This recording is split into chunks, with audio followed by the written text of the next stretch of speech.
Subscribe करें हमारे YouTube channel साधना gold को और पाएं वीडियोस सबसे पहले। बेल आइकन दबाना ना भूलें। मृत्यु के बाद उसकी आत्मा किसी दूसरे के शरीर में प्रवेश कर जाती है, इसका क्या अर्थ है समझिए। हमारा जो शरीर है, इस शरीर के साथ उस आत्मा का संबंध एक लंबे समय तक रहता है जो इसमें निवास करती है। आत्मा को शरीर से मोह हो जाता है और वो हमेशा चाहती है कि मुझे शरीर मिलता रहे, लेकिन हमारे ज्ञान से हम उस आत्मा को यह सिखाते हैं कि मोह अच्छी बात नहीं है, हमें मोक्ष चाहिए। तो आत्मा कहती है ओके, हम मोक्ष लेंगे। ये स्थिति होती है।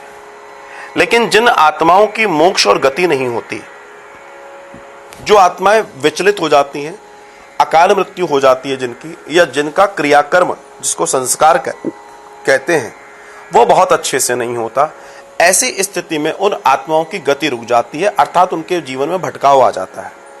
अब वो आत्माएं बिना शरीर के होती हैं, तो उस स्थिति में उस आत्मा को वापस से कोई शरीर मिल जाए, वो फिर शरीर में प्रवेश करने को चाहती हैं, क्योंकि कहीं ना कहीं वो है ना कि चलो हमें शरीर में थे तो वापस फिर भटकने से अच्छा है हम किसी शरीर में ही प्रवेश कर जाएं।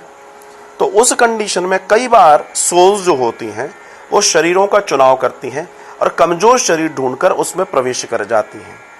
ये दर्शन कई जगह आया है।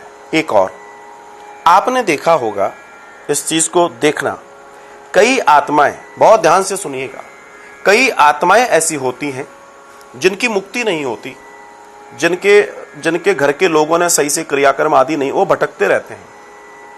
तो आपने देखा होगा आपके घर में अगर किसी की डेथ हो जाती है और मान लीजिए वो रात्रि में होती है, उसका दाह संस्कार सुबह होना है, ध्यान दीजिएगा, उसका दाह संस्कार सुबह होना है, तब आपने देखा होगा उस मुर्दे को, जो मृत है, उसको अकेले नहीं छोड़ा जाता। ध्यान दिया होगा आपने, उसको कभी भी अकेले नहीं छोड़ा जाता, उसके पास लोग रहते हैं, दीपक रहता है, इस तरह की स्थितियां रहती हैं। क्यों? क्योंकि जो भटकती हुई आत्मा है वो मोक्ष चाहती है, वो चाहती हैं कि हमारा भी मोक्ष हो जाए, हमें भी सही गति मिल जाए। तो वो कोशिश करती हैं उस शरीर में प्रवेश करने की, जिससे इसके साथ हम भी तर जाएं, क्योंकि इसका क्रियाकर्म कुछ तो भी होगा, तो हम भी तर जाएं, हमारा भी कल्याण हो जाए। इसलिए उस बॉडी के पास रात भर लोगों को जगने के लिए बोला जाता है, एक कारण। दूसरा कारण, कई बार ये भी होता है बॉडी अकेली है, कोई नहीं है, तो जानवर आकर भी खा सकते हैं, ये भी एक कारण है। सो ऐसी बहुत सारी चीज़ों को समझना हमें आवश्यक है, क्योंकि हमारा विज्ञान बहुत बड़ा है और इसमें एक दर्शन जो आपको बताया कि एम्प्टी बॉडी में कोई भी सोल घुसकर अपने आप को निवृत्त करना चाहती है।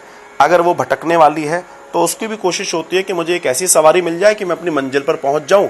उस मंजिल पर पहुंचने की चाह में वो भटक भटक के शरीरों की ढूंढाई करती हैं।